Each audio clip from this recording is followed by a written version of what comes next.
कभी कभी जीवन में हारना भी बहुत जरूरी होता है। हारने से पता चलता है कि असली दुनिया का असली रूप क्या है। मतलब 100 रुपए मांगने पे नहीं मिला, 100 रुपए।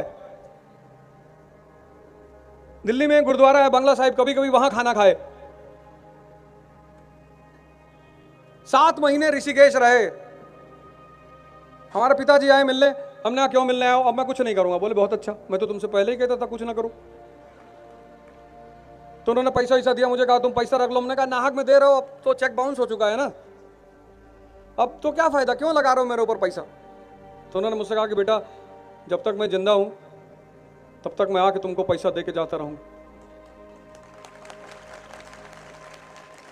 और अपना आते थे तो आते थे, गांव से हर महीने एक आदमी को भेजते थे घूमने के लिए।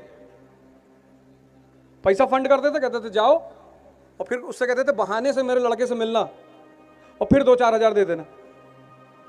तो पहले महीने जब मेरे गांव का आदमी आया, कहा भैया मैं घूमने आया था। मैंने कहा अच्छा।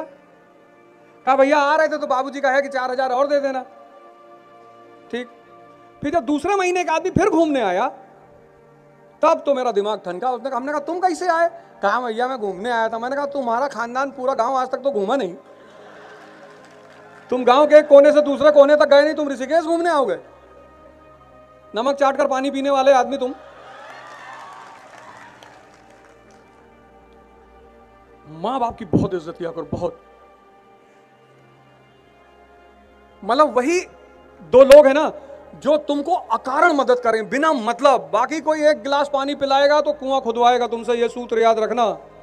जो भी मां बाप के सिवा पानी पिलाएगा एक गिलास, वो तुमसे कुआं खुदवाएगा। और यहां जितने गार्जियन बैठे, मैं सबसे रिक्वेस्ट एक बात करना चाहता हूं कि अगर आपके घर में आपके लड़के कंपटीशन दे रहे हैं तो कृपया करके उन पर दबाव ना बनाएं, क्योंकि परीक्षा प्रतिस्पर्धा अपने आप में एक बहुत बड़ा दबाव है।